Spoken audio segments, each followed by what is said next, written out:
At ngayong araw na to, magkwentuhan na naman po tayo ng mga nangyayari sa ating lipunan. Siyempre, simulan na ho natin. Walang iba ho sa nangyaring pagdinig ho dyan sa Davao kanina. Meron nung nangyaring pagdinig ho ng Senado sa pamumuno ho ni Senator Amy patungkol ho dito sa PI, tungkol ho sa nagaganap na bayaran. Naku po, mga bayaran talaga. Oh. Parang yung isang vlogger na dati ang pangit ng bahay, ngayon nakakondo na. Anong pangalan ng hayop na yun? Nakalimutan ko na, huwag nyo lang sabihin. Mga bayaran, ganun yun eh. Okay, bayaran. Okay, ito, simulan na ho natin. Ano ba ito? Sinabi na itong pangyayaring empleyado dito sa Davao. Okay? Binayaran para ho sa pirma. Pasok. Patayin na ang People's Initiative. Yan ang panawagan ni Senator Amy Marcos. Grabe naman makapatay ito. Parang patay na. Huwag naman gano'n, medyo nasasyak ako para ako na parang patay na, gano'n Huwag gano'n. Huwag masyadong ha. Sa ikalawang pagdinig ng Senado sa isyu ng umano'y bayaran ng pirma para amyendahan ang konstitusyon. Marami ang lumutang na testigo at ang iba binayaran pa raw ng isang party list para magpa-signature campaign. Live mula sa Davao City, nasa frontline ng balitang yan si Rainiel Pawid. Rainiel. Jiggy, mas maraming testigo nga ang dumalo sa ikalawang pagdinig ng Senado. Sayang, di siya tinamaan. Apakagago ng mga sinong driver umaandar ron, nakabukas pa yung pinto, umaandar Tingnan nyo, Jiggy, mas maraming testigo nga ang dumalo sa ikalawang pagdinig ng... Ay, kung sino ka man driver na nakapula. Pambira ka naman, Isarado mo na yung pinto bago umandar. Senado para sa umano'y bayaran ng... Kasi sabi naman ng driver na nakapula, kasi ka naman, harang-harang ka sa karsada Ito naman reporter, pwede naman tumabi. Talaga sa karsada ba siya magre-report, no? Ba't ganyan ng mga reporter, no? Kailangan talaga nandun sila sa danger zone, Pwede ba silang tumabi, doon sila mag-report? Ang laki-laki naman ng lugar na yan. Doon talaga sila sa daanan, tingnan nyo, talaga sa daanan, tatamaan na, Pirma para sa People's Initiative dito sa Davao City. Karamihan sa kanila, iisa lang ang sinabi.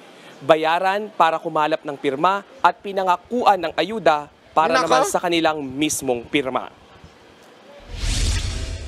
Hindi napigilan ng maulang panahon sa Davao City ang pagpapatuloy ng public hearing ng Senate Committee on Electoral Reforms and People's Participation kaugnay sa bayaran umano kapalit ng pirma para sa People's Initiative. Kumpara sa iilang testigo nitong Martes, mas marami at puro taga Mindanao ang humarap na witness sa hearing kanina. Unang sumalang ang mga taga Davao del Norte sa pangunguna mismo ni Governor Edwin Jubahib na umattend via Zoom dahil sa matinding baha sa kanilang probinsya.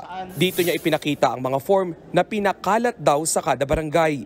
Pero wala raw kamalay-malay ang mga residenteng pumirma dahil... Alam nyo ba, gusto ko lang i-share ng bahagya ito para sa mga kababayan natin na medyo naliligaw ng konti. Sabihin, medyo nalilito ho dito sa PI. Ang problema ho kasi sa PI, baka sabihin ng iba, kung hindi naman, bakit pipigilan kung ito ay legal? Kasi kung hindi yan legal, bakit nasa konstitusyon yan? Tama naman sila Nasa konstitusyon po ang PI, yung People's Initiative na tinatawag. Ibig sabihin, actually merong iba't ibang paraan para mabago ang konstitusyon. At ang isa sa mga nakalagay doon ay yung PI, yung People's Initiative. Ang problema po kasi sa People's Initiative, dapat po kumpleto yung mga pagbabagong gustong mangyari doon sa pagpirma-pirma. Ang nakalagay lang kasi, it's to change the Constitution. Ganun lang. So, ibig sabihin po nun, pwede nang baguhin, ibuksan. Pag binuksan mo na, kasi para mo sinasabing, uma-agree ka na buksan ng, baguhin ang Constitution. Ang isang importanteng sinasabi ng iba na mali dito, dapat detalyado. Ano doon sa Constitution ang nais mong baguhin?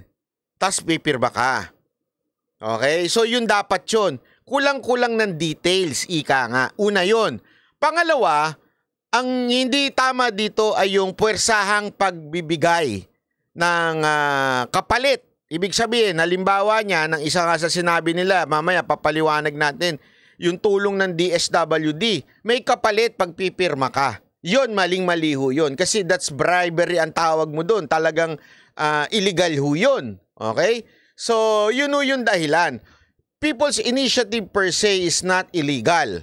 It's part of the Constitution. Ang problema dyan, yung way of doing it. Second, kulang-kulang. Importante ho kasi kumpleto yung pinipirmahan mo. Yung iba nga attendance sheets lang eh. Wala hong nakapaliwanag doon. Attendance sheets lang. A-attend sila ng gathering, ng mga barangay, tapos pipirma sila. Ang pinapirmahan lang na merong nakalagay ng pagbabago ng konstitusyon ay yung unang page. Ito sa unang page, pwede naman yung mga kasangkotang pumirma. Pirma tayo dito. Sa pangalawang page, attendance sheet lang ibigay natin sa kanila. Tapos pipirma-pirma sila doon. Tapos ina-attach na lang. Kaya talagang dito pa lang, di ba, kaya nga tinawag ito ni Pangulong Duterte na fraud kasi ginagago.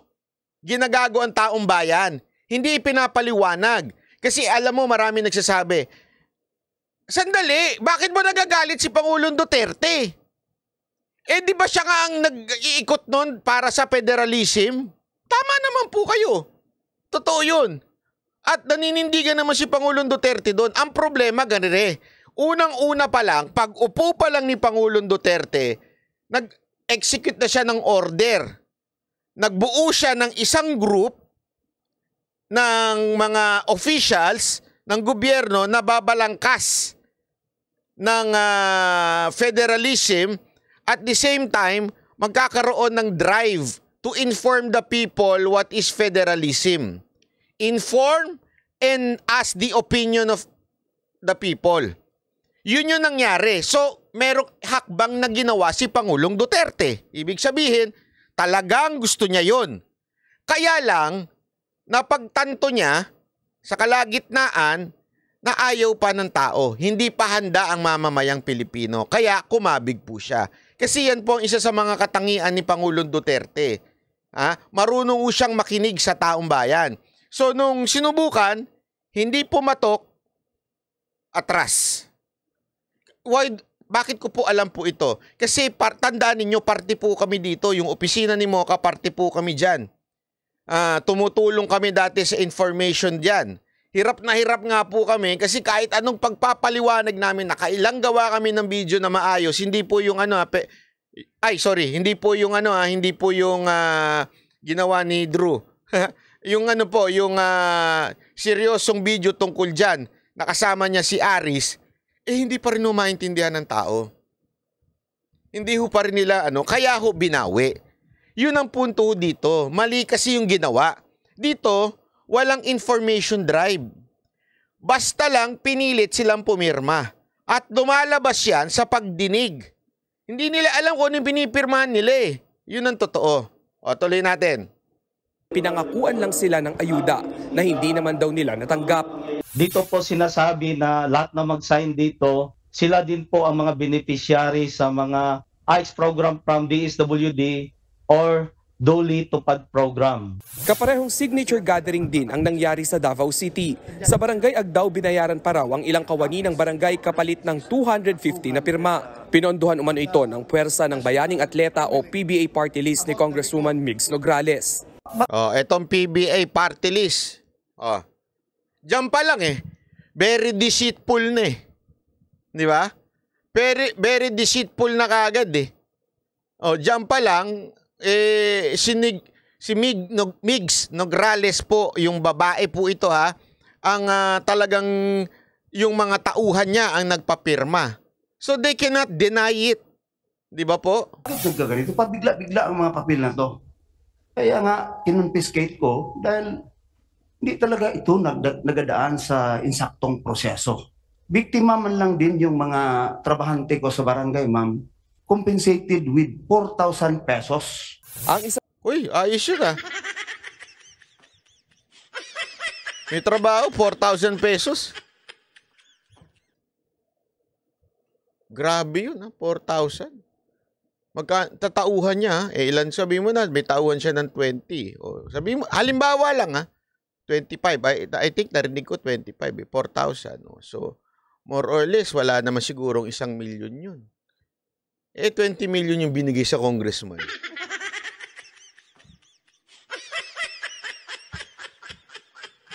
Gandang negosyo nito. Dinaig yung mga scammer. Kasi sa mga scammer, doblehin ko ang pera mo. Dito hindi doble. Daldal lang puhunan. 1 milyon lang ang ilalabas mo. Sabihin, alam mo yun, daldal lang puhunan, 1 milyon lang, tapos the rest, ayun na.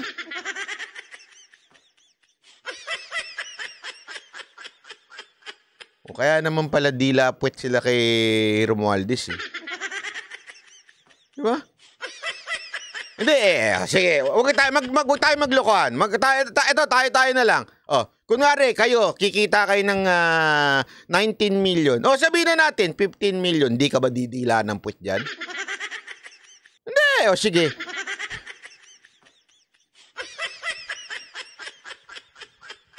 Ano magagawin yung pipirma ka lang naman eh. Meron na naman silang pautot ngayon. Pipirma sila ng suporta kay Romualdez.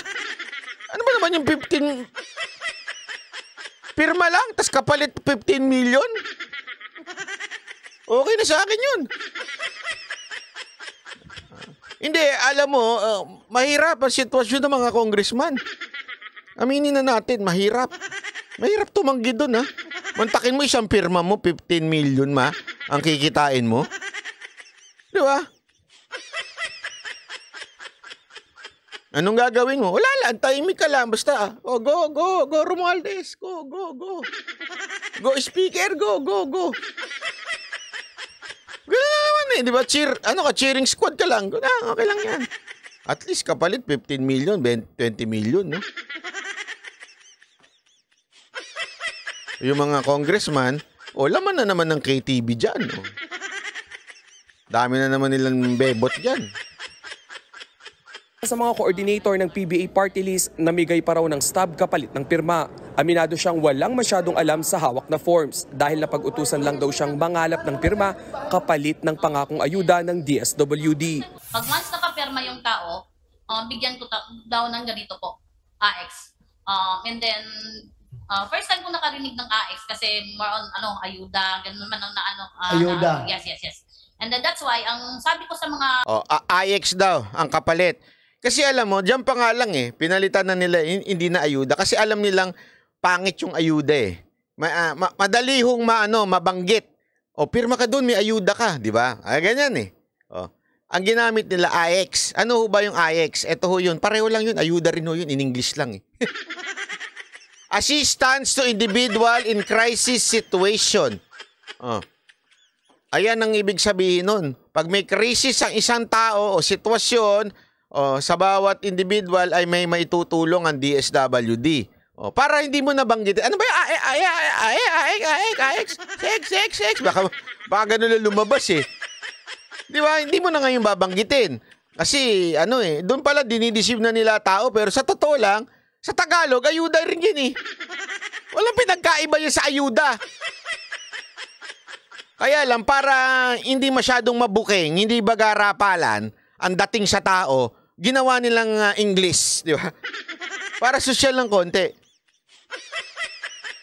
Tuloy natin tuloy.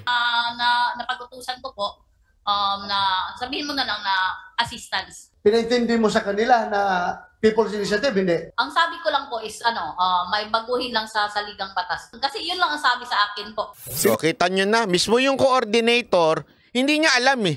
Basta baguhin lang yung saligang batas. Anong babaguhin doon? Hindi pwede yung ganun, baguhin lang yung saligang batas. Hindi, ano babaguhin doon? Subukan pang kunin ng News 5 ang panig ni PBA Party List Representative Nograles. Pero yung babae na yon, tao ni Nograles yun. Tao ni Nograles yun. Kaya booking na booking ka, Nograles eh. Sa totoo lang, dapat idemanda kang animal ka eh. Yung totoo dapat idemanda ka eh. Kasi maliho itong ginagawa mo, you're deceiving the people. Tapos nagbanggit pa sila dito, may bayad yung sahod sila. So, totoo lang, anong tawag mo doon? Bribery? Ang People's Initiative, wala dapat sa People's Initiative. Anong hindi mo alam sa salitang initiative? Ibig sabihin ng initiative, nang galing sa taong bayan. Yung, tara, ano tayo, baguhin natin ng batas. Ito kasi gusto natin to. Yan ang initiative. Hindi yung merong papasahuran para pumirma tas hindi ipapaliwanag. Hindi People's Initiative yun. Nograles Initiative yun. Romualdez Initiative yun. Yan ang tinatawag na TI, Tambaluslos Initiative. Sabi ng COMELEC, pwede namang bawiin na ang mga pirma. Pag may mag-recall, sir, hihingan namin ng affidavit. Ito naman sa COMELEC, hihingan pa ng affidavit. Sinong tarantadong pupunta sa inyo? Gagawa pa ng affidavit, magpapagawa pa. Isipin nyo rin na mabuti yan. COMELEC naman. Hindi, kuwari kayo pumirma. O sige nga, tanong ko kayo. Nakatanggap kayo ng pera, pumirma kayo. Tapos yung pala yung pinirmahan ko, mali. Punta ako, paggawa pa ako ng affidavit.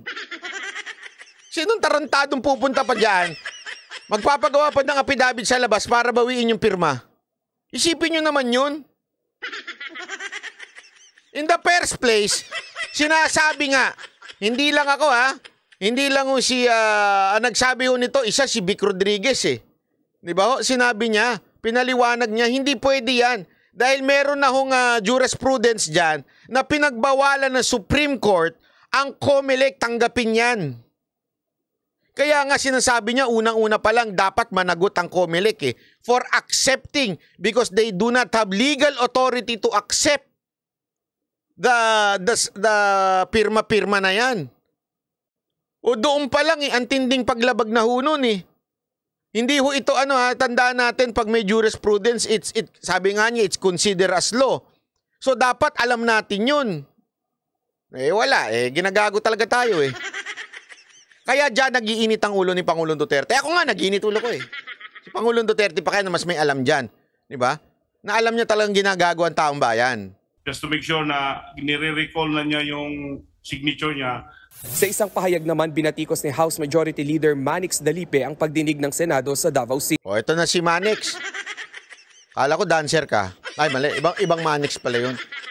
O, ito na. Galit na. Puputok ang butsi. Hoy! Sabi siguro ni Tambaluslos. Wala ba sa inyo magtatanggol sa akin? Ay, wala kayo sa akin. Wala kayo sa akin. Pagtanggol niyo ako! Sabi siguro ni Romualdez. O, ito na mga aso niya. Tuloy-tuloy siya. Pagtanggol mo! Ipinatigil naman na raw kasi ng COMELEC ang lahat ng proceedings ng People's Initiative kaya wala nang saysay ang pagdinig ng Senado. Mukhang hindi na rin daw interesado ang ibang senador sa pagdinig, lalo't bigo raw si Senator Amy Marcos na siyang chairman ng komite na patunayan ang sinasabing bayaran sa pangangalap ng pirma. Nako, patayin na natin itong PI na ganito. Umpisahan natin lang maayos. Yun nga yung Resolution 6, balikan natin yan, aralin natin to, magpasa tayo ng maayos na batas na nagtatakda ng pamamaraan na maayos. Bawal ang suhol. Talagang hindi for sale ang kaluluwa at budhi ng Pilipino. Ayan. Alam mo, ito problema ko. Ito na nga sinasabi ko sa inyo kaya kung bakit minsan medyo umiinit ang dugo ko kay Senator Amy. Alam mo, sa totoo lang, sigurado ako pupurihin na naman siya ng mga Amy vloggers. Kilala niyo na kung sino siya, di ba, Joey? Sinasabi ko lang.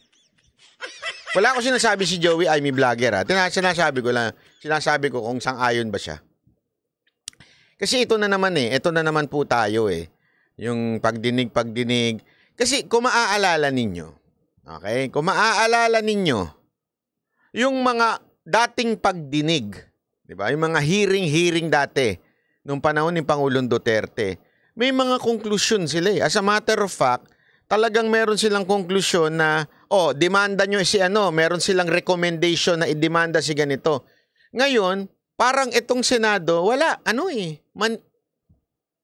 manipis. Kulang Honestly, kulang. Medyo mahina. Ewan ko nga kung hindi ba nila alam o mahina ba sila o sadyang sinasadya lang nila dahil ang gusto lang naman nila ma-video sila. Hindi di ba? Naintindihan natin ibig ko sabihin. Feeling ko yun lang eh.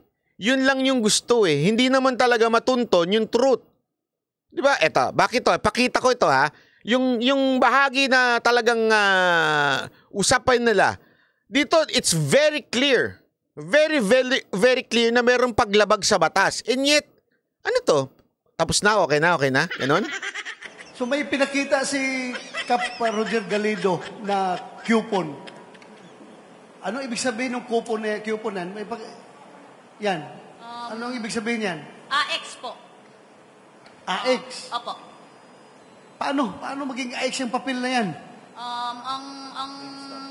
Ang sinabi lang po sa akin is yung pagbigay ng mga papel po, yung para papirmahan po is pag once nakapirma yung tao, bigyan ko daw ng ganito po, AX.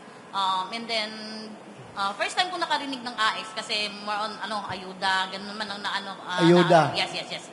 And then that's why ang sabi ko sa mga napag-utusan ko po, na sabihin mo na lang na assistance. Sino ang nagbigay sa iyo nung coupon na yan, na ipamigay? Nagbigay ng instruction sa iyo? Si Bensar Yap po. Mr.? Bensar Yap. Mr.? Bensar Yap. Bensar Yap. Yes, sir. The same person. The same person, Madam Chair. Bensar Yap. Yes, sir. Sino nakakilala kay Bensar Yap dito? Kaya patawag natin dito ngayon. Andiyan mo yung Davao City Police Office, oh. Pwedeng papuntahan dito. Bensar Yap. Singit lang, Richelle Batching. PBA coordinator ka ba? Yes po. I see. So, itong si Bensar Yap, boss ninyo, parang district coordinator ng PBA. Yes, ma'am. Okay. So, above you is Bensar Yap. Yes po. Alam mo kung sinong above pa kay Bensar Yap? Yes po. Sino? Congressman Migs Subiri, Nograles po, sorry. Migs Subiri! Sorry. Damay mo ba si Migs Subiri dito? Sorry po. Migs! Nograles po. Migs Nograles. Opo. Siya ang boss ni Bensar Yap. Yes po. Si Bensar Yap ang district coordinator ng District 1 Anto Yes po. for PBA Party List. Po. Ikaw, barangay coordinator? Barangay San Antonio po. Barangay San Antonio coordinator. Opo. Sa ilalim sa'yo, sino pa? Wala na. Ikaw na diretso pupunta sa mga individual, kada tao, magpapirma. Opo. Ikaw na. Nagganda ka. Tingnan mo ha. Eto, this is a clear violation ng ating batas. Kasi may purpose etong AEC na sinasabi nila eh. Ayan o, may purpose to eh. Ito ang purpose niyan, tulong niyan, supposedly sa assistance to individual in crisis situation. Tulong yan, pera yan ng taong bayan. Tax natin yan. Tapos ipamimigay mo, kapalit pirma, anong tawag mo dun? Illegal ho yun. Sa totoo lang, kaya nga hindi ko alam eh, nalaman na ng mga senador natin, especially to si Senator Amy, dapat kasuhan nyo yan. Kasuhan nyo yung Nograles na yan, hindi yung puro daldal lang. Pambira, oo. Isipin mo pera yan ng national government. Hindi niya pera yan. Okay lang sana kung pera niya eh. Magkaroon siya ng sarili niyang ayuda. Nograles ayuda, ganun. Okay lang, mayaman ka eh. Mamigay ka ng pera, problema mo na yan. Morally, mali yun. Pero eto, hindi lang morally mali. Legally mali pa. Pera ng taong bayan, DSWD yan. Ang kapalit, pirma? Ang tarantado ba kayo? Antindi ho niyan. Napakagago ho ng congressman na yan. Pag nakita ko talaga yan eh. Tatanong ko kung saan gawa yung ano niya. Ganda eh. Diba? Isipin mo yan ha. Ipinagkatiwala natin yan sa DSWD. Kaya dapat ewan ko nga eh. Sorry to say this ha. Pasensya na ho ha. Wag ho kayo magagalit. Lalo na kayong mga Amy fanatics dyan. Yung pilit na pinagtatanggol si Amy. Tangina, nakita mo na, alam mo na. Ayan na, sarap po sinasabi. Ito yung pinuno ko. Na same party list kami. Coordinator ako sa baba. Alam mo na pera ng taong bayan, DSWD. Ba't di mo patawag yung DSWD? Hindi mo patawag yung regional director nila. Hindi mo patawag yung secretary nila. Don't tell me wala ka na naman kakayanan ipatawag yon. Utang ina pa, lagi na lang palusot. Nawawala! Picture audio, ang ingay mo kasi!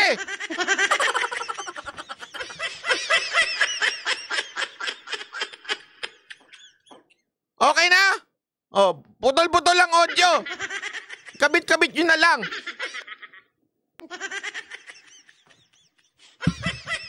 Pag putol-putol lang audio, ikabit nyo na lang, dikit-dikit nyo na lang, maintindihan nyo na rin yan. Okay naman, niloloko nyo naman ako eh. Huwag ka kasing sumigaw. Ah! Huwag ka kasing sumigaw. Ah!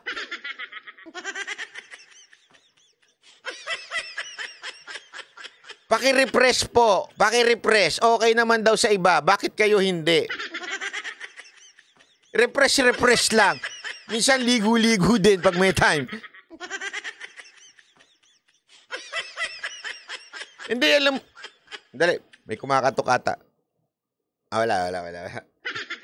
Hindi, alam mo, doon talaga nakakainis eh. Totoo naman, nakakainis. Mantakin mo, etong nalaman nila dito, hindi ho ito joke. Kasi isipin nyo to ang daldal-daldal lagi ni Senator Amy. Siya, sa kanya unang nanggaling yung salitang 20 million na nanggaling kay Speaker, di ba? And yet, ano na? Wala, tigilan natin to. Kasi nga, wala namang kwenta na dahil tinigil na yung PI.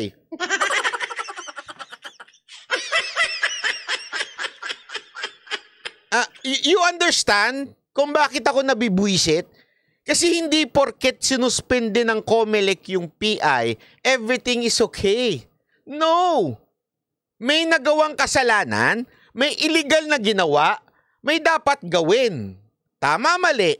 Hindi yung, okay na, tapos na ang hearing, nakapagpakit na ako, may beauty contest na, masabi lang na may ginawa ako, yung mga utu-utu naman dyan, natatanga-tanga. Oh, ano ba gusto mong gawin ni Senator Amy? Ano pa ba gusto mong gawin? Ano pa? You're expecting too much from Senator Amy. Hindi nyo ba nahahalata? For exposure? Ika nga ni Garski. Ilang exposure? Talagang para lang gumandang ang ano niya sa taong bayan. You know eh. Sana patas ka po kay Bongo at Bato, tahimik po sila. Eto ho, Dummy Head. Tama ka sa pangalan mo, Dummy Head. Manood ka kasi ng video. Okay? Yung video, bumanat po sila doon. Hindi ko lang pinakita. Kasi iba yung nasa news. Madami po silang binanat doon. Ang problema ko, kasi ang chair o yung namumuno dyan ay si Senator Amy. So dapat siya ang nagpoporso niyan. Etong yung ibang senador nandyan lang as member of Senate at saka nung committee na yon. Actually, tinanong ko yan eh. Pwede ka bang umupo sa ibang committee? Pwede naman. Kahit hindi ka member ng committee na yon, pwede. Pero all the decision, kaya nga isipin nyo, kaya nga yung kahit senador lagi nag-excuse me kay chairman. Your Honor, kasi merong presiding parang merong nasa gitna talaga, may presiding officer o may presiding senator na sila ho yung namumuno. Minsan kasi ho, naintindihan ko kung kulang ho tayo sa aral. Pagdating sa mga papaano yung ginagawa ho sa Senado. Dapat to, yung chairman ang humahakbang yan. Itutuloy pa ba natin to? Sige, tuloy natin. Ito gawin natin. Patawag natin DSWD. Patawag natin yung ganito. Ganun ho yun.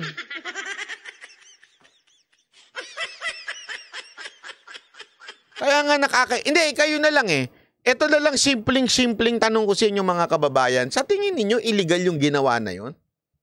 Na ang kapalit nung pagpirma mo ay pera mula sa DSWD na dapat allotted lang sa mga nangangailangan. Pero this time, binigay ho sa pagpirma lang.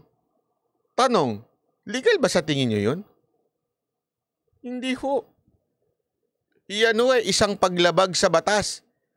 Kaya nga dapat ang recommendation yan, isampa ng kaso sa kinauukulan kung sino ang dapat masampa ng kaso dyan. Diba? Hindi lang ho ganyan, puro daldal. Yan ang problema sa Pilipinas Sa bagay, in aid of pre-election, daldal lang pwede na, okay na yan, ha?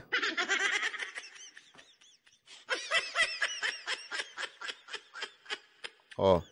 Eto, parang ganito ba, ha? Parang ganito, dapat ganito ginawa nila Dumalo sina dating Vice President Jejomar Binay at anak niyang si dating Makati Mayor Junjun Binay sa pre-trial sa Sandigan Bayan para sa kasong falsification of public documents.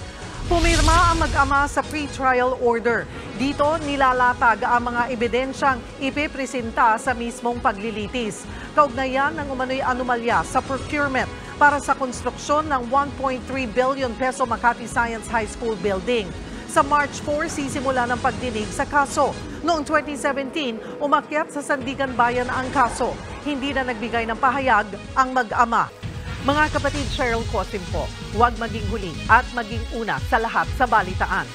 Ayan yung napaka-importante, di ba? Kaya nga, ayan yung mga somehow, magandang bagay. Okay? Ayan na yung boto nyo, resulta nyo. Ulitin ko, joke po yan ha. Nagbibiro lang po yan. Hindi ko po gagawin yan kasi ayokong gumising ng maaga at ayokong pakikialaman ako ng taong bayan pag pupunta ako ng Japan tuwing November and December, including January.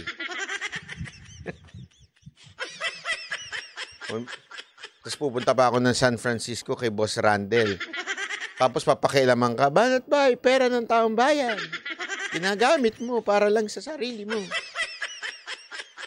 Papakialaman ka ng ganun. Hindi na. Sa inyo na yung pera nyo. Kaya ulitin ko, joke lang po yan. Naglanlolo ko lang po tayo dyan. Anyway, ito po kaya nga alam nyo, katulad nito, itong kay Jejomar Binay at saka yung sa kanyang anak. Diba? Yan yung mga bagay na magagandang dapat ginagawa sa Pilipinas. Talagang dinediretso ng kasuhan. Kasi kung puro ganyan, yung ginagawa ni Senator Amy, walang kwenta yan. Aanuhin namin yan. Pagtapos ng issue na to, wala na. Uulitin lang nila. Kung ano yung katarantaduhang ginawa nila, uulitin lang nila. O eto, tingnan ninyo. O di ba nga, yung anak, hindi na makatakbo sa Makati. O, dahil nga ho doon sa kaso. Dahil nanong siya, na guilty ho. Yung anak, hindi na ho pwedeng tumakbo. Pero iba pa ito. Yun po yun sa ombudsman yun. Iba pa po ito. Ito po ay tungkol naman po sa korte po ito. So dito, pwede silang makulong dito. Dapat to ganyan. Diba? Yung kinakasuhan talaga, kachismis sarap. Ay, kachismis sarap. Kachismis kachisi. Salamat po. Yun, ganun dapat ang sa atin. Kasi ang problema sa atin, halimbawa, yung kay Las Cañas. Diba? Bintang ng bintang. Bagong yung script niya. Dati may script niya na yan eh. Mantakin mo, bago na yun ngayon. Dati si Duterte, si Bato at si Sigo lang ang dinamay. Ngayon, isinama na ho si VP Sara porket naging VP siya. Noon dati hindi. Kasi ito ang akusasyon niya, hindi akusasyon ng VP na si Sara Duterte. Okay lang sana kung sabihin niya, si VP Sara Duterte nung naging Vice President, inutusan ako para yariin ang mga adik. Sana kung ganun Hindi. Yung akusasyon niya, Mayor pa si Pangulo tuloy. Mayor pa si Sara Duterte. Ibig sabihin, di sana noon pa lang sinabi mo na. Isinabay mo na kay Pangulong Duterte, kay Senator Bongo at kay Bato. Kasi mayor pa lang si VP Sara noon bakit may bagong imbento ngayon? Tapos, dito ka magtataka. Ha? Wala lang. Gusto lang patawag sa Congress. Gago talaga Naintindihan niyo bakit gago? Kasi saan mo gusto ipatawag? Sa kamera. Alam mo nga pinag-iinitan na siya ng kamera. Pangalawa, sinong nagpapatawag? Yung komunista. Na alam mo naman pinag-iinitan din siya ng komunista. Yung obvious na obvious kung saan galing itong maman to. Kachismis, salamat po. Diba ho, yun yung nakakainis dito eh. Hindi nga sa Senate eh. Pero gayon pa man, mali pa rin yun kahit sa Senate ipatawag. Kung talagang may mali, kung talagang merong ginawang katarantaduhan si VP Sara Duterte nung siya'y mayor pa, walang mangyayari sa Senate, walang mangyayari sa House, idiretso nyo, ikasuhan nyo. Yan yung paulit-ulit na sinasabi, not only me, but also other lawyers, and lalong-lalo na si VP Sara Duterte, sabi niya, di kasuhan nyo. Hindi naman po siya ligtas. O wala siyang immunity kung siya ho ay nagpapatay. Wala ho siyang immunity. Halatang siniset up si VP. Yes, Ian Navi, salamat po. Yan ho ang totoo. Kaya itong Las Cañas na ito, ako naniniwala talaga eh. Yung itong nangyari kay Las Cañas, ito po ay isang diversion doon sa issue na kayong mga congressmen ay naglabas ng pera kapalit ang pirma. Yan o ang talagang issue. Yang PI na yan, yang pera na yan. Alam nyo kung bakit ganito kasi ang propaganda nitong mga animal na to eh. Sa totoo lang, propaganda ito. Labanan to ng propaganda eh. Nagsalita si Pangulong Duterte about bangag ang presidente. Nagsalita si Pangulong Duterte about PI. Nagsalita po siya dan, laban dyan. Ang ginawa nila, inilabas nila si Las Cañas after how many days? Bakit to? Para ang resulta sa optics sa tao ay nag-aaway lang ang mga Duterte at mga Marcos. Mawawala doon sa tunay na issue. Paulit-ulit ko nga sinasabi sa inyo eh. Kasi naano ko pag binabasa ko yung mga tatanga-tangang mga analyst, yung paulit-ulit sa social media, this is about Duterte and Marcos. Pubunto mga lintik na mga vlogger na to eh. Hindi nakikinig eh. Hindi, isipin nyo na mabuti ito Hindi ho sila nakikinig. Yung mga galing-galingan dyan na vlogger at saka mga political analyst na pag nag-live, wala namang nanunood. Hello, Richard. Hello, Professor Contreras. Hindi, napanood ko kasi yung komento nila kahapon, yung si Contreras at saka to si Richard. Sa totoo lang, sablay na sablay. Hindi ho ito awayan ni Marcos at ni Duterte. Hindi nyo nakuha yung mensahe ni Pangulong Duterte. This is about pambababoy ng ating konstitusyon. Panggamit ng pera ng taong bayan para baguhin ang konstitusyon para sa sarili nilang political gain or extension. Don't tell me hindi nyo alam yun. Ano kayo, tanga? Saan kayo nakatira? Tapos, dadaanin nila sa English para kunwari marunong sila. Si Esguerra, wala yan. Dilawan, pinklawan na pinklawan yan. Utot niyan, pink eh. Ihi niyan, pink. Totoo lang, hindi na kailangan tinatanong yan. Pink na pink yan. Walang ano yan. Ang hilig pa sa fake news.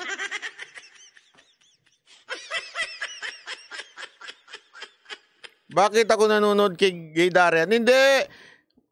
Napanood ko kasi yung sa ano niya, sa news yung pinanood ko, hindi sa kanya. Pinanood ko yung news niya. Yani B, bago po kasi ang presyo, sir, banat ba? Ano to, banat? Kaya bago ang script ni Las Cañas. Correct. Alam mo, ganito lang yan eh. Nag-a-appear yung feed niya sa akin. Kasi nga dahil 'di ba minsan nag-comment pa ako doon, nanggugulo ako sa live noon. Kaya nag-appear sa akin yung one time na live niya. Na pinapanood ko. Sabi ko, hindi naman sa panglalait, pero bakit matalino naman siya? Dahil English ng English, pero walang nakikinig. Bakit kaya? Kasi alam niyo kung bakit. Out of touch kasi itong mga to eh. Dahil yung feeling nila, hindi kami bababa sa mga English kami, magaling kami. Atenista kami. At isa naman, Lasaliste ako. Lasalista isa professor nila sa Lasal piling-piling magagaling sila. Pero hindi nila nagigets yung pinuputok ng butsi ni Pangulong Duterte. Alam nyo, eto, uulitin ko sa inyo ulitin ko Ilang beses ko na to sinabi. Sana sumaksak sa mga kukote ninyo kayong mga political analyst kayo. Sana sumaksak sa kukote ninyo. Ang punot dulo ng Davao speech ni Pangulong Duterte is yung pambababoy sa konstitusyon. Pambababoy sa konstitusyon at paggamit ng pera ng taong bayan. Actually, hindi nga po si Marcos. Nagkataon lang, sinabi niya na bangag ang presidente hanggang ngayon kasi nga po, wala siyang ginagawa sa pambababoy sa konstitusyon natin. Wala siyang ginagawa sa pagwawaldas ng Kamara o dun sa mga ating departamento sa pera ng taong bayan. Kaya niya binanggit yung bangag. Pero paulit-ulit din niya kasing sinasabi. Paulit-ulit niya sinasabi, I do not have problem with Marcos. Paulit-ulit din niya sinasabi, there is no major mistake of etong si Marcos. Kaya lang, bangag. Kaya hindi niya pinakikialaman to. Nagigets nyo? Hindi niya sinasabing bangag ito, gumagawa ng katarantaduhan ito, namamatay tao. Hindi niya sinabing ganun. Wala siyang sinabing ganun. The context of bangag and pagiging quote-unquote drug addict president na accusation ni President Duterte, ang context nun, sinasabi niya, wala kasing ginagawa. Kaya sa tingin niya, bangag pa rin hanggang ngayon. Ibig sabihin, incapable in these issues na dumadaan sa atin. Kaya nga sinabi niya, alam niya, nung una na talagang yung asawa lang at si Romualdez sa may pakana. And eventually, sinabi niya nga, umuoo na rin daw si Marcos dahil nga, bangag. Yun ang ibig niyang sabihin. This is not about Duterte and Marcos. Kasi pinalalabas nito lalong-lalo na itong dalawa na gagaling-galingan na si Contreras at saka si Richard kay Darian. Pinalalabas nila, this is about politics. Gago ba kayo? Ito lang simple logic as this. Think of this. Okay? Think kung meron kayo. Mag-isip kayo. Anong standing ni BP Sara Duterte ngayon? Sige nga, kung talaga may utak kayo, Contreras at saka Richard Haydarian, ano ang kasalukuyang status ni BP Sara Duterte ngayon? Ang layo ng kalaban. Puta, ilan si Romualdez? Pakisagot niya ako. Ito survey to, ilang survey na to Wala nga sa numero 1 si walang 1, walang 1 point, walang 1%. Bakit matetreten si BP Sara Duterte? Siya ang nasa number 1. Wala sa sa totoo lang, maaari pang mabawasan si BP Sara Duterte dito sa awayan na to. Alam nyo kung sino magbe-benefit sa awayan na to? Kung ang purpose ni Pangulong Duterte makipag-away lang sa Marcos, ang magbe-benefit nito, walang iba kung hindi yung third force. Kung sino man yon, hindi natin alam.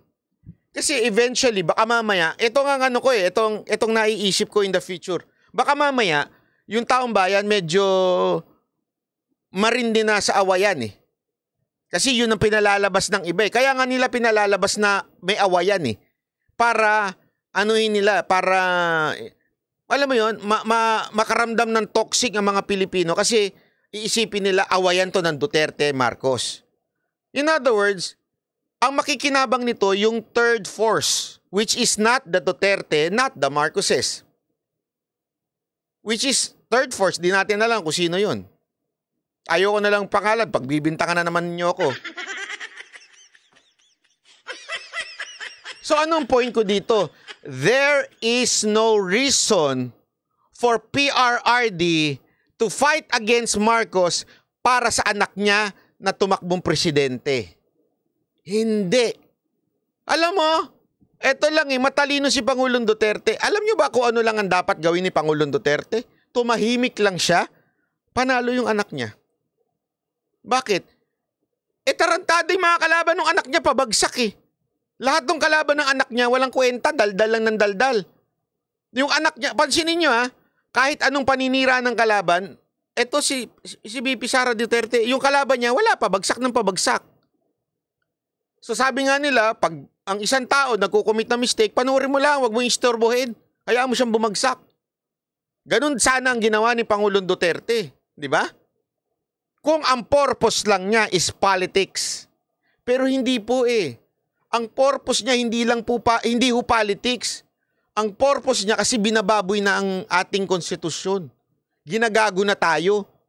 Kaya nga ito isipin niyo na mabuti ito. Etong PI na to, Disyembre pa lang kinakananaho nila to. Kinakananaho nila ito, Disyembre pa lang. January. Kailan ito talaga nagtodo-todo ng ingay? Yung Davao. Dahil dun sa Davao speech na yon, ay pambihira. Nayanig ang lahat. Pati Comelec sabi, ay suspend na natin.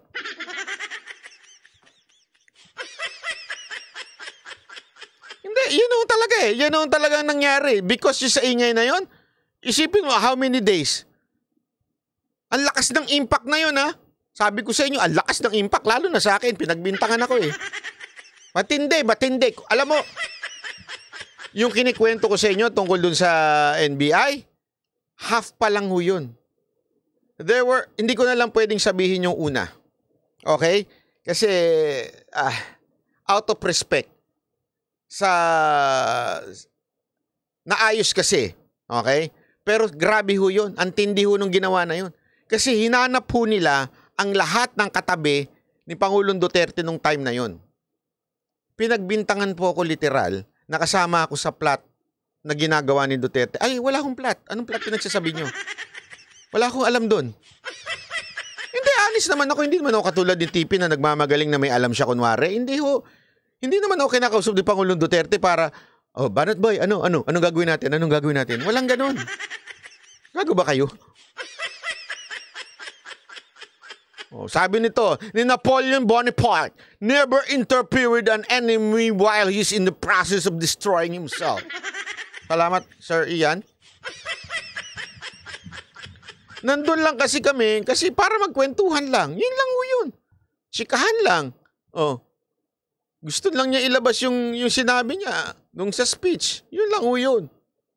Kaya nga alam nyo, after that speech, tingnan mo, isipin nyo to after no speech, nagkaroon ng loyalty check sa PNP and AFP. Yung mga, kahit basta nagtrabaho or di kaya tumira sa Davao, tinatanggalan nila ng estrellas, tinatanggalan nila ng papel sa PNP and AFP. Bakit? Natatakot na ho sila. Yung kinaiinisan ni Pangulong Duterteng PI, pinatigil nila. Kasi ang punto nga ho dito, it's the PI. Kaya nga, paulit-ulit ko sinasabi sa inyo, yung mga nakikinig dyan, yung mga taga-Malacanang na nanonood dito, tanggalin nyo si Romualdez. Maniwala ho kayo, si Pangulong Duterte gusto niyang matapos si Bongbong Marcos bilang presidente. Sinabi niya ho yan. Hindi lang, ewan ko kung sinabi niya sa speech niya yun, pero sa akin, 2 beses niya sinabi yan. Gusto niyang matapos. Ayaw niya ng gulo. Gusto niyang matapos si Marcos. Yun ang sinabi niya. And I can stand dyan sa sinabi niyang yan sa akin. Naniniwala kasi ako eh. Kaya nga kayong mga taga-Malacanang na nanonood dito, simple lang naman eh. Ang nanggugulo sa inyo, walang iba kung hindi si Romualdez. Si Romualdez, hindi naman sa akin lang nanggaling yan, mga kapatid, mga kaibigan. Kahit Mr. President Marcos, kahit kapatid ninyo sinabi yan.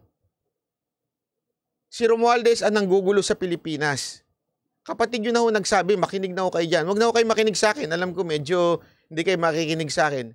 Kapatid nyo na ho yan nagsabi, tanggalin nyo na si Romualdez. Sabi naman ito isa, pati si Lisa, isa-isa lang. Hindi naman pwedeng tanggalin yun. Hindi pwedeng hiwalayan yun. Kayo naman, huwag naman kayong Ano tatanggalin mo? Tanggal ka na bilang asawa ko. Hindi pwedeng ganun. Huwag naman. Diba, ang usapan natin dito, Baka pwedeng sabihin nyo na next time, wag ka na makinig sa asawa mo, ganun. Di ba? Pero yung tatanggalin mo pati yung asawa, wag naman ganun. So yun lang sa akin po. Mr. President, paulit-ulit ko, this is a serious panawagan from me and maybe from other people also in the social media. Remove Romualdez and we will see your sincerity to fix this country. Remove Romualdez from speakership. Alam mo ang pwede talaga dito, sa tingin ko si Marcoleta eh. Hindi ho ako hindi po ako hindi po lahat ng pinaniniwalaan ni Marcoleta ay pinaniniwalaan ko. Wala ho kaming kinaugnayan, hindi po kami magkatsikahan ni Marcoleta. Pero kasi nakikita ko si Marcoleta patas. Kahit papaano patas po siya. Pinanood ko po yung kanyang yung kanyang saan na ba yun? Dinownload ko yun eh. Pinanood ko yung kanyang kanyang speech doon sa sa Kamara, sa Senado. Ang ganda ang ganda nung kanyang sinabi. Kaya nakakatuwa eh. Sana you would consider. Bakit hindi ko eto ha. Yes. This is an A4 sheet of paper. That's right. 10 signatories per sheet. If Anthony Abad is out to get 8 million votes to satisfy the threshold of 8 million, this is the requisite of the People's Initiative, he will need 800,000 pieces of this A sheet. Nakita ko po yung nakakuha ko ng isang ream nito. This paper was imported from Indonesia. This is 70 GSM. I want to ask Anthony Abad. Kinuwenta ko po kung magkano siguro about 1,500 something reams. ₱500,000 pesos, ito pala mong papel. Ipiprint mo ito, palagay mo na lang ₱2. 800,000 seats, that 1.6 million plus 500, that's about 2 million. Saan niya kinuha ni Anthony?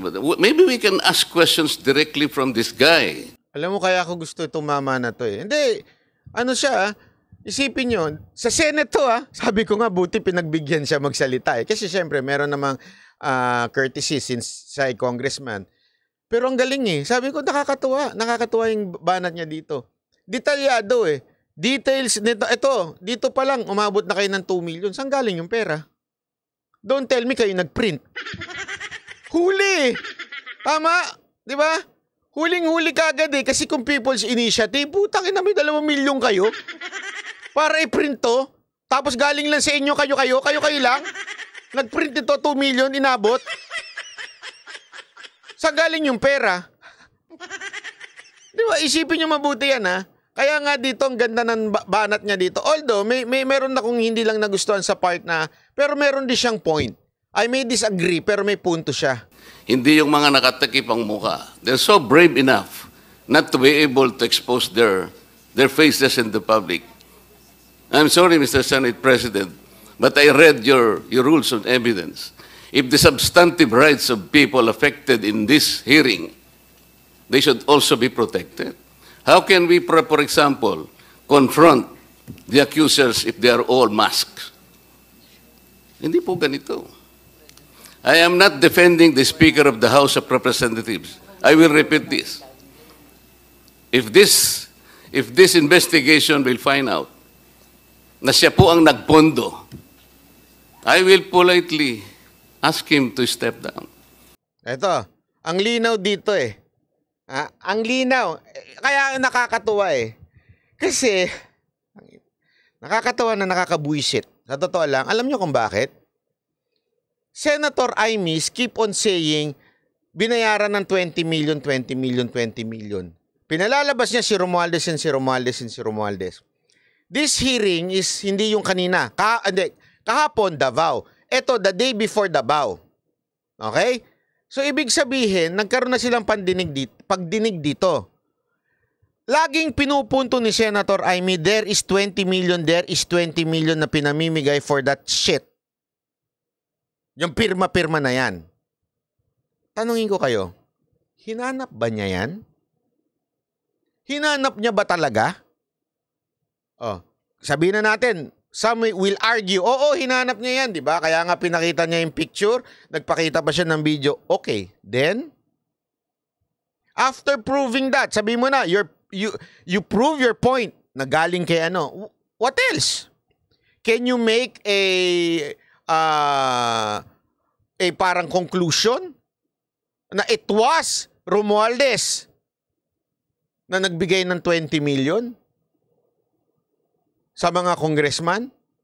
Can you categorically say and make it on record? 'Di ba? Yan yung tinatanong ni Marcoleta eh. If you really conclude and talagang napatunayan na galing ito kay Romualdez, ako naniniwala ko galing. Ang problema, yung dumaldal na naman na si Senator Amy, kulang-kulang na naman eh. Paano ngayon yan? So anong conclusion mo, Senator Amy? Diyan sa pagdinig mo?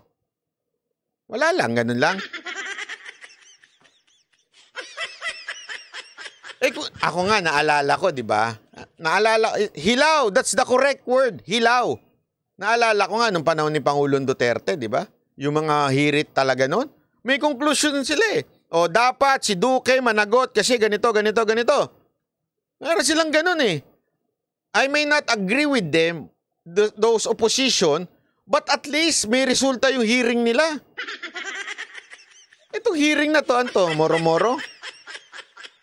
Para lang ma-media. Yun, tama ka, Madam Annalyn eh. Para lang ma-media. Kung sana kinunclude ninyo, tapos gawa kayo ng report after that hearing, pakita nyo kay Marcoleta. Marcoleta, tumayo ka. Tingnan ko. Kung hindi ka kung makatayo ka dyan. Pero halimbawa po kung ito'y ginawa ni Anthony Abad out of exasperation, out of frustration, because I think for the longest time... Ayan. So, ayan yung sinasabi niya. Kukundinahin niya yan kung talagang sabihin, malaman sa pagdinig na ito, that it was Romualdez na naglabas ng 20 million.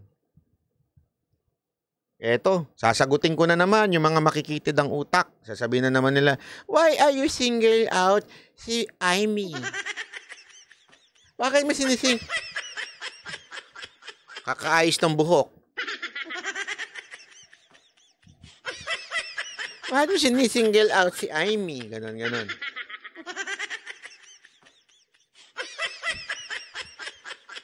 Kasi nga po, si Amy ang nag-accuse ng 20 million na si Romualdez nagbigay. Since ikaw yung nag-accuse, since ikaw yung senador, since ikaw yung chairwoman ng komite na yan, bakit hindi mo gawa ng aksyon at mag-conclude ka na talagang binigyan?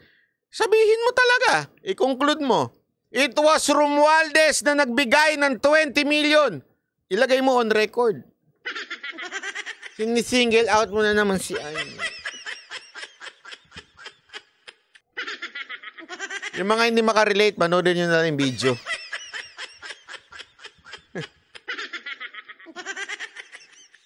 Hindi kayo makarelate, no? Hindi nyo kasi napakapanood yung video eh. Panoorin nyo kasi yung video. Pakilagay na lang dyan, Diego Latigole, sorry, napag-utusan ka pa. Oy, by the way, happy birthday naman kay Diego Latigo. DJ Marwin. Idol.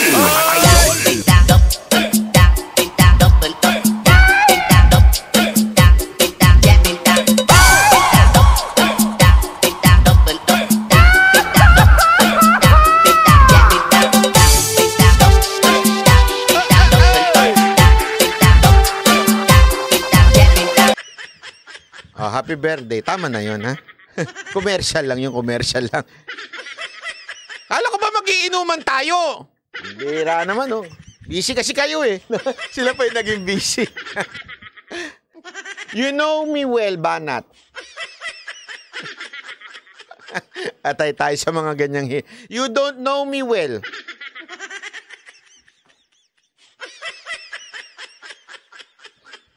Ito pa. Panoorin natin to, ha? Kasi ito, importante. Marami nagsasabi nito, na isa sa mga hinirit ni Pangulong Duterte nung nakaraang speech niya, yung pong paghihiwalay ng Mindanao. Diba?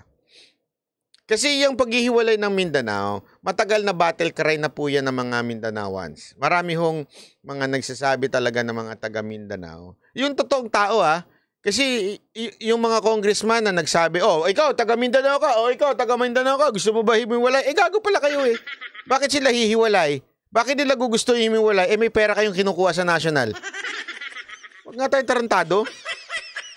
Kasi may humirit na naman mga congressman yung pangunguna ng lintik na congressman na, okay, ikaw, taga ano ka, di ba, Mindanao ka? Ikaw, taga Mindanao ka. Pag ganun-ganun pa sila, sabi nila, gusto mo ba humiwalay? Ayaw, syempre. Ayaw namin, hindi totoo yung mga taga Mindanao. Gustong humiwalay. Naturalmente, kung kumikita kayo, hindi nyo talaga gustong humiwalay. Nakikinabang kayo sa national budget Yan ang totoo. Kasi mabubuking kayo pag humiwalay ang Mindanao. Alam nyo, mabubuking ito mga pretender na Mindanaoans. Yan ang totoo. Mabubuking sila. Ito punto kasi dito Alam mo, yung mga talagang totoong mga taga Mindanao, gusto nila noon pa yan. Kasi talaga naman, aminin na natin, wag na tayo magmaang-maangang mga taga Maynila, lalong-lalo na mga taga Luzon. Pwera po talaga ang Mindanao pagdating sa national budget. Kaya ngayon, kulang-kulang hindi ho talaga nabibigyan ng atensyon. Yung mga, asan lahat ng pasilidad ng pagamutan na matitindi, nandito ho. Buti nga nandyan ang Davao Nagkaroon sila ng isang malaking ospital dyan through the government of, local government of Davao City. Pero in reality, talagang pati allotment ng budget sa mga highway, kulang-kulang. Alam nyo ito. Sabi nga nila, si Mocha kasi naka-Philip. Ayan yung link panoorin nyo yan. Si Mocha kasi naka-Philippine loop na Ibig sabihin, nakamotor na siya from Luzon, Visayas, and Mindanao. Si Mocha, alam mo, lagi niya kinikwento, ang ganda ng Mindanao. Sabi ko nga sa kanya, hindi ka natakot kasi 'di ba? Yan yung iniisip kaagad ng mga tao. Nakakatakot diyan kasi maraming barilan diyan, maraming diyan, rebellion.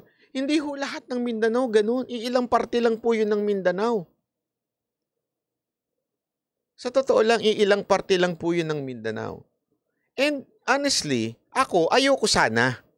Kung ako tatanungin mo, ayoko mahiwalay ang Mindanao. Bakit? Ang laki ng pakinabang natin sa Mindanao Sila ho talagang isa sa mga nagpo-produce na magagaling na leader.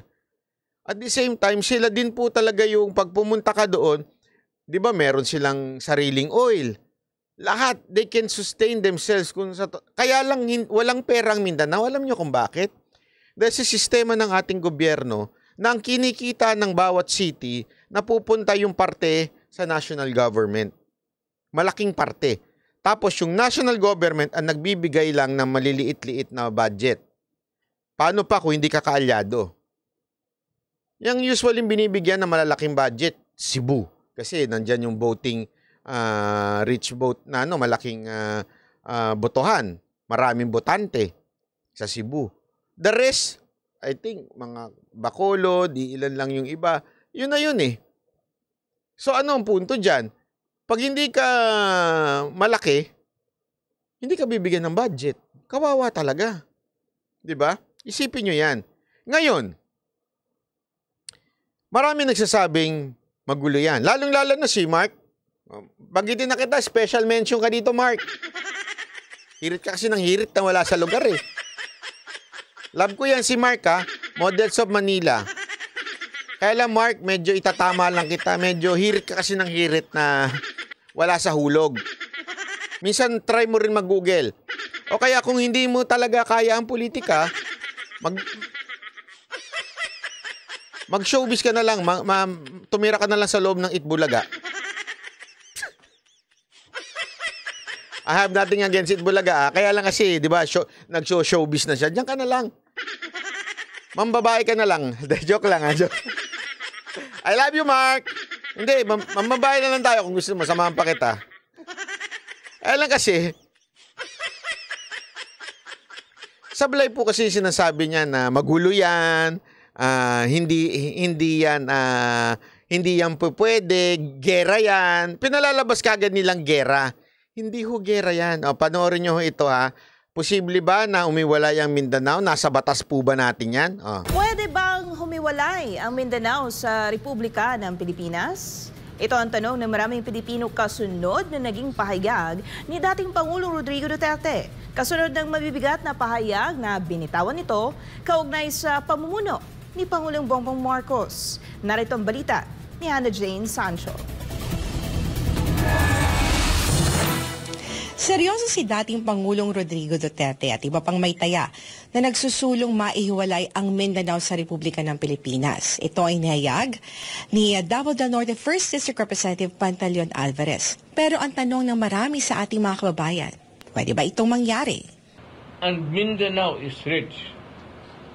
But of course, kung mag-separate independent to, at magpuntahan natin dito ang Pilipino. May namumuong kilusan sa dakong timog na bansa. Isang kilusan na nilalayong maghiwalay sa Republika ng Pilipinas. Hindi ito ang unang pagkakataon na pinag-usapan ang paghihiwalay ng Mindanao. Sa katunayan, si Attorney Reuben Canoy na nagsilbing alkalde ng Cagayan de Oro mula 1971 hanggang 1976 ay isinulong na ito sa libro na isinulat ni Canoy noong 1979 na pinamagatang Real Autonomy, The Answer to the Mindanao Problem. Iminungkahi niya na ang paghihiwalay ng Mindanao sa Republika ng Pilipinas ang siyang solusyon upang matuldukan ng problema sa insurensiya sa rehiyon. Mula nang naisulong ito noong dekada 80, hindi na ulit naisulong ang ideyang ito. Ngayon na lang ulit sa naging pahayag ni dating Pangulong Rodrigo Duterte. Posible nga ba ito o hindi? Ayon kay dating Chief Presidential Legal Counsel Salvador Panelo sa kanyang programa sa SMNI, hindi imposibleng mangyari ito.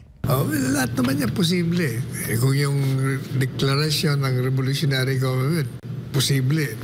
Lahat yan possible. There is nothing impossible under the sun. Kaya lang, sabi ko kay Presidente, dapat ikaw ang manguna dyan. Ikaw ang the face. Hindi ibang tao.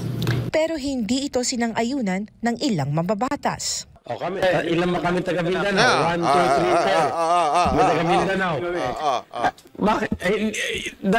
Paano nakikinabang kayo? Nauutol ka na. Ito, hamon ko sa'yo. Congressman na Dalipe ng Zamboanga City. Ito, hamon ko sa'yo. Sinasabi mo ayaw nyo. Tanungin ko, magkano budget ng distrito mo? Magkano natatanggap mong budget? Yung totoo. Ang hirap kasi sa inyo, ang tatapang ninyo magsalita eh. Ilabas nyo yung MOOE nyo. Sige nga ho, magkano ang budget ng opisina ninyo? Certify ninyo na talagang tunay na copy ng budget na natatanggap ninyo. Yan ang dahilan kung bakit ayaw nyo umalis sa national government. Not because ayaw nyo. It's because talagang may natatanggap kayo. The budget. Naturalmente, sino ba naman ang gustong umalis kung lagi kang panalo? Hawak mo yung mga kapitan. Tapos kumikita yung iyong distrito. Aalis ka ba? Milyon-milyon yun. Baka nga bilyon eh.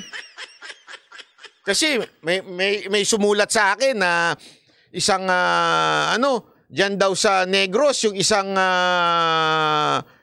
congressman dyan. Hindi ho yung hindi ho yung si Tebes sorry, hindi pala congressman. Mayor pala, mayor. Grabe ho ang kinikita. 'Di ba?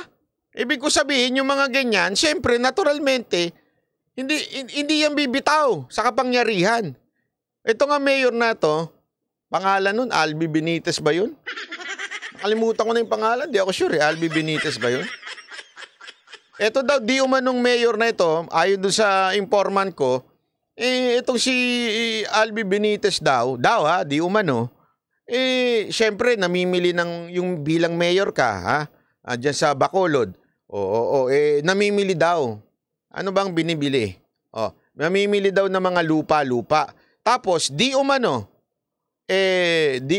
according to a report, sabi nila, pinapatukan. Yun. Tingnan nga natin. Bacolod, siguraduhin lang natin kung saan sa mayor, City Mayor. Ayan. Ayun, si Albi Benitez. Tama. May informant ako Mayor Albi Benitez, ako nagtatanong lang sa iyo ha. Ito, sumegway lang muna tayo ng kapiraso. Albi Benitez, may nag-message sa akin, informant ko dyan, sa loob ng City Hall mo. Di umano daw, kayo ay namimili ng mga lupa-lupa. Tapos ang markup daw ng opisina, di umano, ng opisina ninyo, ay dinadagdagan daw ng 500,000. Di umano. Ay, 500, sorry. 500,000. 500 pesos per square meter. Square meter, okay. So, kunwari, may bibilin siya. Halimbawa lang, ang presyo ay, halimbawa lang, magkano ba ang square meter ko, hindi ko na alam eh. Halimbawa lang to, 1,000. Dinadagdagan daw ng 500. Sabi ha, sabi daw. Sabi. Okay? Tapos, hekta-hektara yun. So, how many square meter o ang isang hektarya mahigit? Hindi lang daw isang hektarya, sobrang daming daw hektarya yan. Kaya daw, ang laki daw ng kita ng opisina, di umano, ninyo. Kaya nga, ako, sa totoo lang, ako, di ko naniniwala. Hindi. Sa tingin ko, di yun. Pero totoo kaya yun? Ano sa tingin ninyo? Ayun, 10,000 per square meter, dinadagdagan daw ng 500. Hindi ko alam kung totoo yun. Pero ako parang di ako naniniwala sa mga ganyang kwento eh. Yung mga ganyang kwento. Ba't ko paniniwalaan hanggang ano, di ba? Ano sa tingin mo, Albi Benitez? Mayaman ba yung Albi Benitez na yan?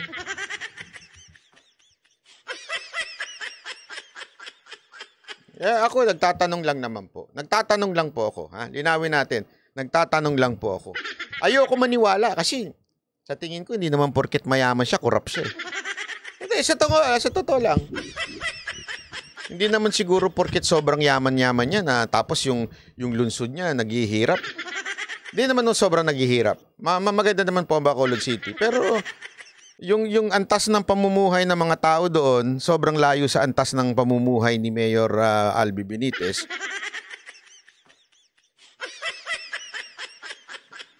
Kaya hindi ako naniniwala. Malamang hindi totoo yun. Kaya lang, may alingas-ngas eh, di ba?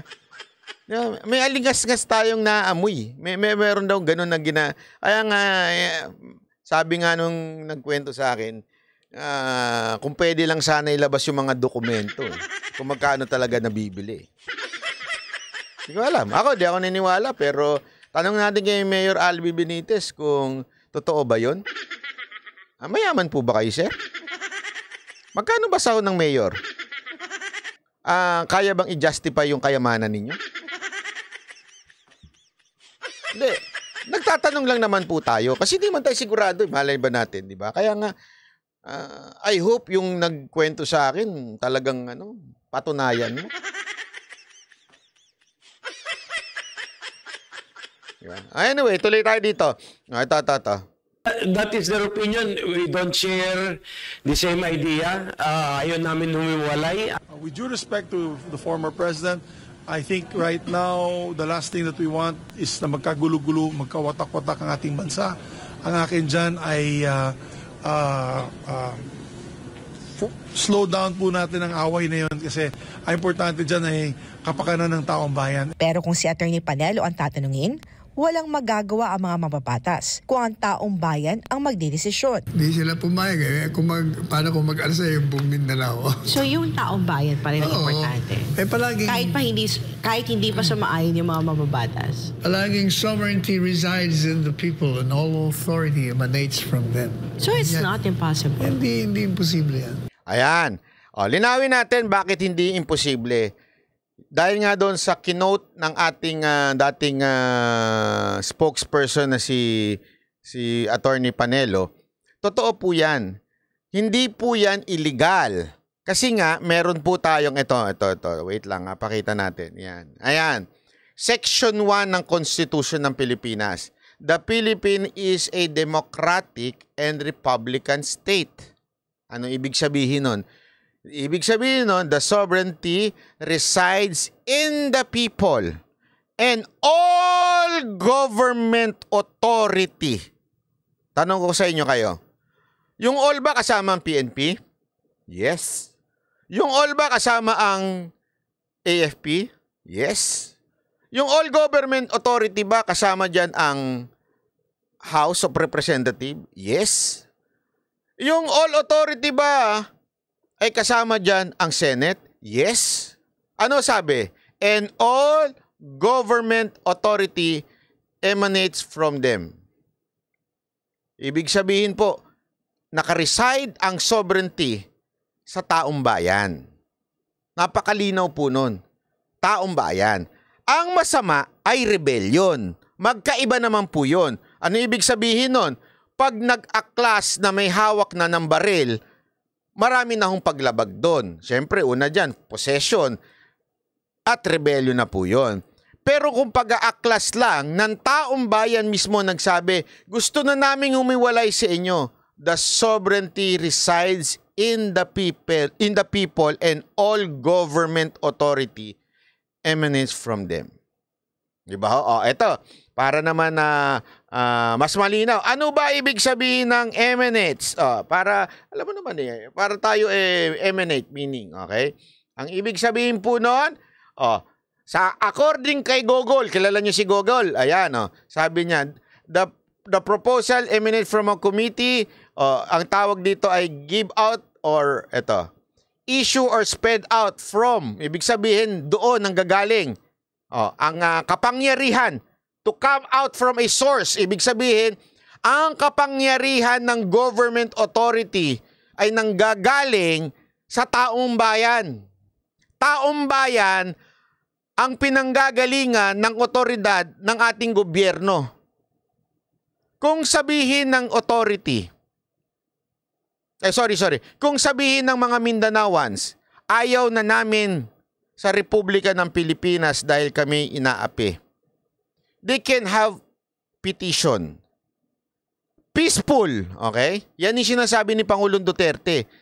Peaceful. Tunay na initiative mula sa taong bayan. Peaceful. At iaakyat daw nila yan. Sabi niya nga, iaakyat niya yan sa UN. Hihingi siya. Kasi remember, di ba, lesson din sa atin to noon. Paano ba na-acknowledge ang authority ng isang leader sa isang bansa? Di ba, ang sinabi nga sa atin ng isa sa magaling na sa foreign policy is si SAS. Sabi niya nga, nanggagaling yan pag in-acknowledge ng ibang bansa. Okay? So kaya nga sabi ni Pangulong Duterte, kausapin natin ng UN.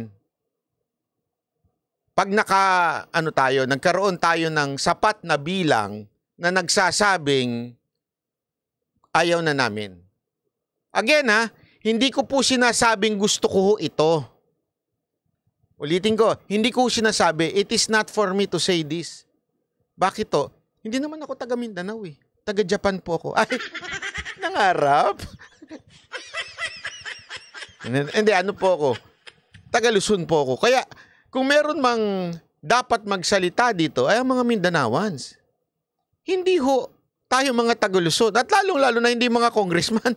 Mga taga-congressman, mga taga-congress, alam naman natin po yan, pera-pera yan Kaya nga alam nyo, aralin nyo po yung Singapore and Malaysia. Di ba? Panoorin nyo, meron sa Netflix yan yung kay Lee Kuan Yew. Kaya nga alam mo, grabe ho yung istorya nun Hindi ko naman sa nilalait po ang Malaysia, pero ang layo naman po ng Malaysia sa Singapore. Buti na lang umalis ang Singapore sa Malaysia. Isipin nyo yun, buti na lang talaga umalis ang Singapore sa Malaysia. Hindi ko alam kung paano niya ginawa yun. I do not have the idea, pero definitely ang result, naging first world country sila. Isa sa pinaka-powerful na passport sa buong mundo. Mantakin mo Asian, Singapore, pwede kang pumunta kung saan-saan. Tayo, luluhod tayo, magka-Amerikana pa tayo para lang makakuha ng visa. Tama, mali. Oh. Anong punto ko? Alam mo, malaking bagay. Malaking bagay. Malaking bagay kung sakasakaling mangyari yan. Pero ako, ayoko eh. Bakit? Magkakaroon na, magpa-passport pa ako para lang pumunta dun.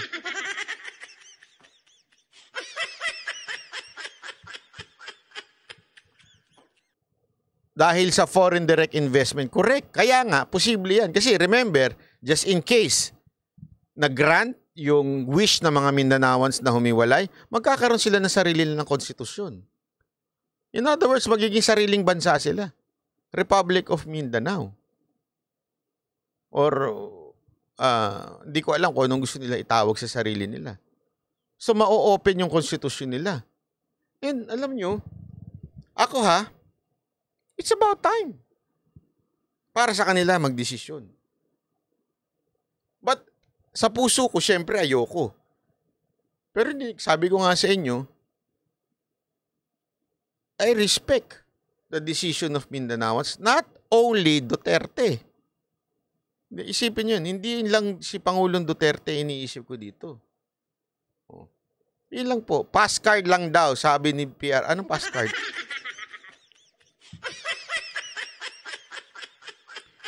Again kung ako tatanungin nyo hindi ko ako medyo hati-ho ako dyan, honestly. Kasi ayoko, Tagaluson ako, ayoko mawala sila sa atin. Sayang, dami pa naman magagandang lugar dyan. Diba? Pero, nasa kanila ho yun. Kung sa tingin nila, nalulugi na sila, talagang niloloko lang sila ng mga politiko sa Luzon. Ay, nako po. Ipas lang, parang ganun? Hindi. Siyempre, passport ang kailangan. Diba? Imposibleng hindi kailangan ng passport. Anyway, doon mo lang po muna tayo magtatapos ngayon. Pasensya nyo na, hindi tayo masyado magtatagal. Diyan ho tayo magtatapos. At alam ko, gusto ko lang sabihin sa inyo to. God bless everyone sa weekend. Ito lang meron lang akong ibibilin sa inyo. Na napaka-importante. Palagi ko itong naiisip. Gusto kong dito magtapos Palagi ko ito naiisip kasi may mga kumausap sa akin. May isang pangalanan ko na kaya. Sige. Pwede naman. Tumawag kanina sa akin si Doc Willie. Nabalitaan niya yung Alam niyo si Doc Willie kasi naging close. Hindi naman kami. I won't consider it na friend, pero very siya sa akin very true na person. Ang tipo ni Doc Willie is yung tipo ng parang tatay ko. Yung ganon ang turing ko sa kanya. Although hindi naman kami magkalayo sa edad. Pero ganon ko siya ituring. Advisor. Especially sa YouTube. Advisor ko. May sinabi nga siya tungkol kay doon sa bumabanat na vlogger sa akin. Hindi ko na nasasabihin kung ano. Pero tumawag siya sa akin kasi nalaman niya yung threat. Sabi niya sa akin. Kwentuhan kami. Kinuwento ko sa kanya kung ano nangyayari. Ganyan, bla bla bla. Kinuwento ko rin kung ano nangyari doon sa Davao. Bla bla bla. And sinabi niya sa akin, ito lang ang matinding nag-struck ng sa heart ko. Bye. Ito lang. Ikaw syempre may alam niyan kung anong nangyayari. Ikaw nakakausap ni Pangulong Duterte. Pero always ask this to yourself. Is it worth fighting? Is it worth na naaalangan ng buhay mo? Fighting for what you are fighting? Alam mo, napaisip ako doon. Walang biro. Hindi po ako hindi po ako magpapaka plastic. Napaisip po ako doon. Sabi ko nga, oo nga, no?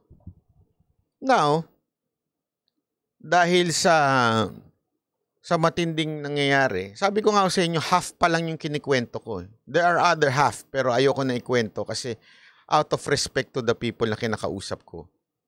Pero because of that, nagangat ako ng level ng security ko and expenses nag-triple.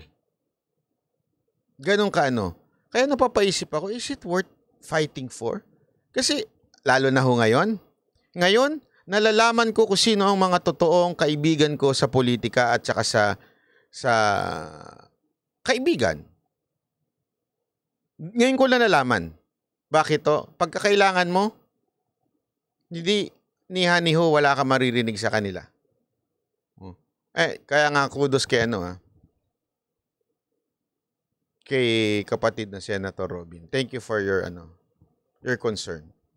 Nag-message din sa akin na he's so concerned about what's happening. Anyway, isipin nyo rin yan. This is a lesson to everyone, not only to me. Yung pinaglalaban ba natin dito, is it worth fighting for? Alam mo, ang sagot ko lang, actually, oo eh. Mapagastos man, madagdagan man, mahirapan man ako kasi sabi ko nga, gusto ko pa naman magmotor, mag-vlog-vlog ng motor, di ko na magawa. Kasi kahit papaano, kailangan kong pag-ingatan kung saan ako pupunta, hindi ako pwedeng basta-basta. Tapos bago ako pumunta doon, meron akong advance party na surveillance ng lugar. Alam mo yun, hindi it's not a joke to take precaution sa security ko. It's not a joke and I don't like it. I'm a very simple person. Maniwala ko kayo sa akin. Ako yung tipo ng lalabas ng mall na nakasando, yung tipong ganun. Pero because of this, nagbago yung ko. Sabi ko, na picture yun, binagong buhay ko. Ayop na picture na yun. Hindi totoo, walang biro na. Napaisip ako eh. Kasi ang talagang naisip nila, kasama ako sa may tangkang pabagsakin ng gobyerno na to. Hindi nila naiisip na ilang beses ko nga sinabing gusto ko matapos si Marcos eh. Di ba ho? Yun ang totoo.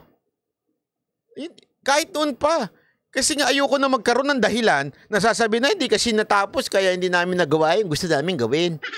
Ayoko na ng ganun dahilan. So ako nga, yun ang tanong sa sarili ko.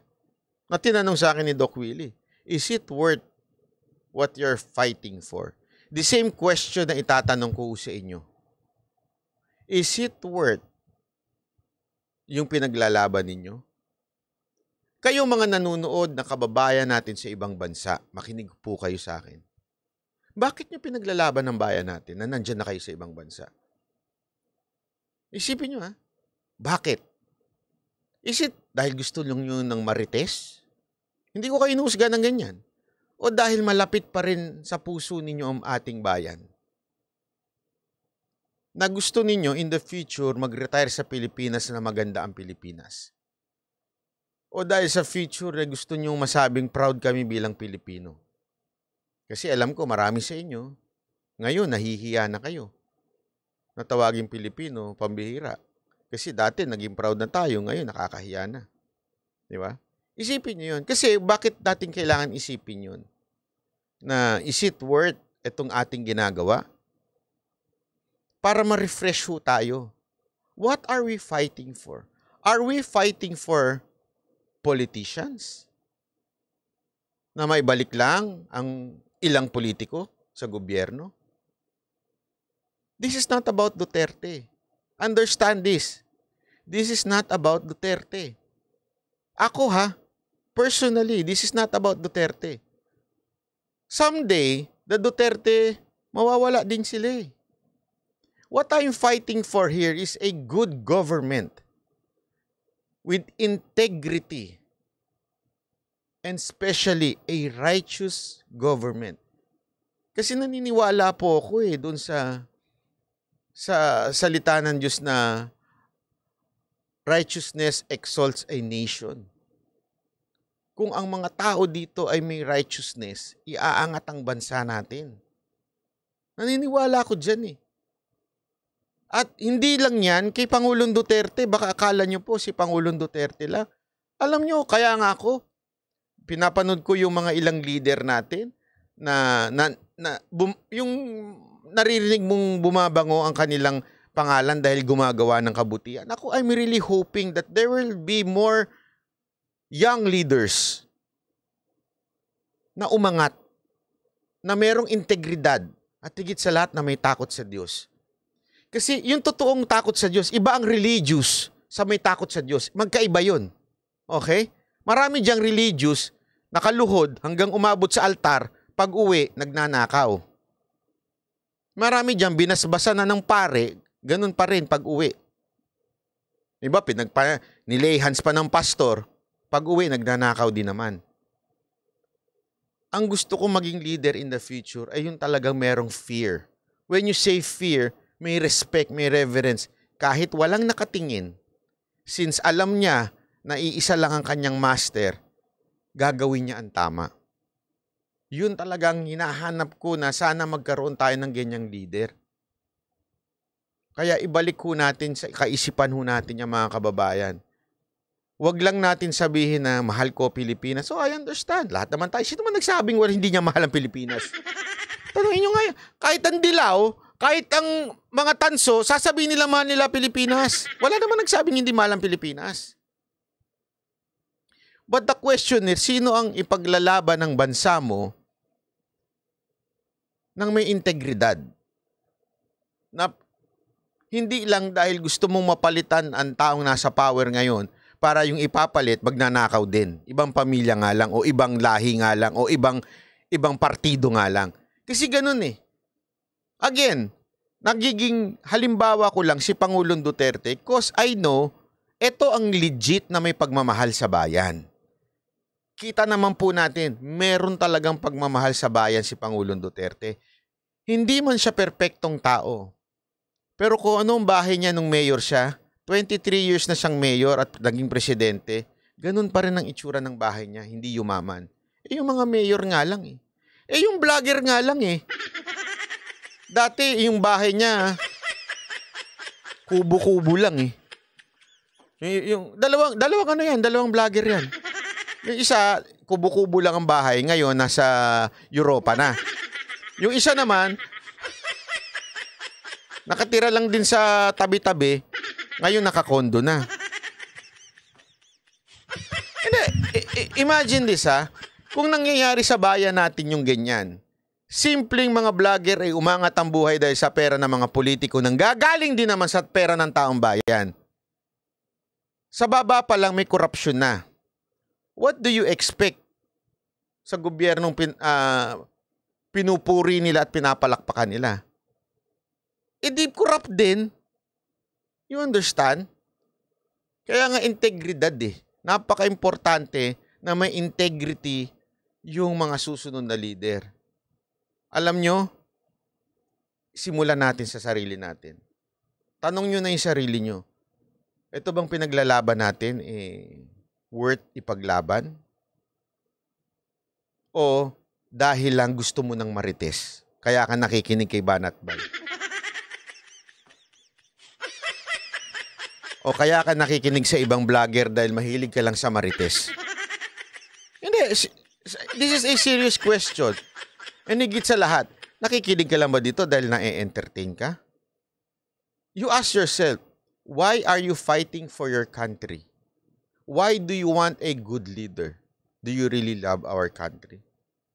At ibabalik ko din sa inyo itong simpleng conclusion ko. Mahalin natin ang bansa natin dahil dito tayo nilagay ng Panginoon. Walang ibang dahilan kung bakit nandito tayo kung hindi ipaglaban at mahalin ang ating bayan. Maraming salamat po. Kita-kita ulit tayo sa Monday. Thank you po.